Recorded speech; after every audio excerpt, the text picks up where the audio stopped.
વડોદરાના સાંસદ ડોક્ટર હેમાંગ જોશીની પ્રદેશ યુવા મોરચાના અધ્યક્ષ તરીકે વરણી કરવામાં આવતા વડોદરામાં ઉત્સાહનો માહોલ જોવા મળ્યો।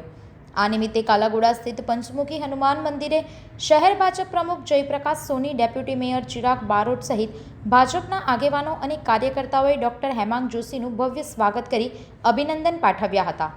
નવનિયુક્ત અધ્યક્ષ ડોક્ટર હેમાંગ જોશીએ નિવેદન આપતા દેશના યશસ્વી વડાપ્રધાન નરેન્દ્ર મોદીના નેતૃત્વની પ્રશંસા કરી તેમજ પ્રદેશ યુવા મોરચાના અધ્યક્ષ તરીકે પોતાની વરણી બદલ રાષ્ટ્રીય નેતૃત્વનો આભાર માન્યો।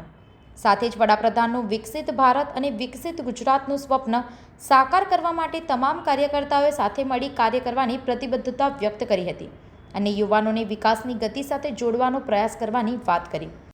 જે ચોક્કસ જે પ્રકારે સદૈવ કાર્યકર્તાના ભાવથી જ્યારે તમામ કાર્યકર્તાઓ કાર્ય કરતા હોય ત્યારે મારા જેવા એક નાના કાર્યકર્તાને યુવા મોરચાના પ્રદેશ અધ્યક્ષ તરીકેની જે જવાબદારી આપી છે એ બદલ હું રાષ્ટ્રીય નેતૃત્વ અમારા માનનીય વડાપ્રધાન શ્રી નરેન્દ્રભાઈ મોદી સાહેબ, કેન્દ્રીય ગૃહમંત્રી શ્રી અમિતભાઈ શાહ સાહેબ, અમારા માનનીય રાષ્ટ્રીય અધ્યક્ષ શ્રી, રાષ્ટ્રીય કાર્યકારી અધ્યક્ષ શ્રી, રાષ્ટ્રીય મહામંત્રી સંગઠન, આપણા માનનીય મુખ્યમંત્રી શ્રી, પ્રદેશ અધ્યક્ષ શ્રી, આપણા માનનીય પ્રદેશ મહામંત્રી સંગઠન, આપણા રાજ્યના યુવા નાયબ મુખ્યમંત્રી શ્રી અને તમામ વડીલોનો હું ખૂબ ખૂબ આભાર માનું છું।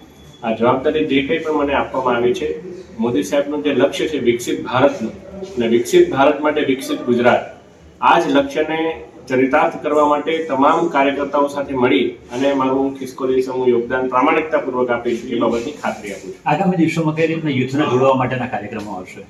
જે ભારતીય જનતા પાર્ટી એ હંમેશા યુવાનો સારા માર્ગે આવે, યુવાનો વિકાસની જે ગતિ છે એની સાથે જોડાય અને વિકસિત ભારત માટે કામ કરે।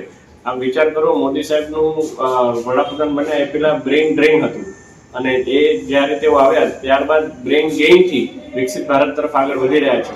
ત્યારે હું માનું છું કે યુવાનો તો જોડાયેલા છે, પરંતુ એ તમામ જોડાયેલા યુવાનોની જે એનર્જી છે એને સાચા રાસ્તા પર ચેનલાઇઝ કરવા માટેનો કાર્યક્રમ અમારા માન્ય પ્રદેશ અધ્યક્ષ જે કોઈ પણ કાર્ય આપશે એને સફળ બનાવવા માટે અમે અથાગ મહેનત કરીશું। સંવાદદાતા સાથે અભિપ્રાય ન્યૂઝ, વડોદરા। આવા જ વધુ સમાચારો જોવા માટે સબસ્ક્રાઇબ કરો અમારી યુટ્યુબ ચેનલને અને જોડાયેલા રહો ફેસબુક, ઇન્સ્ટાગ્રામ અને ટ્વિટર પર।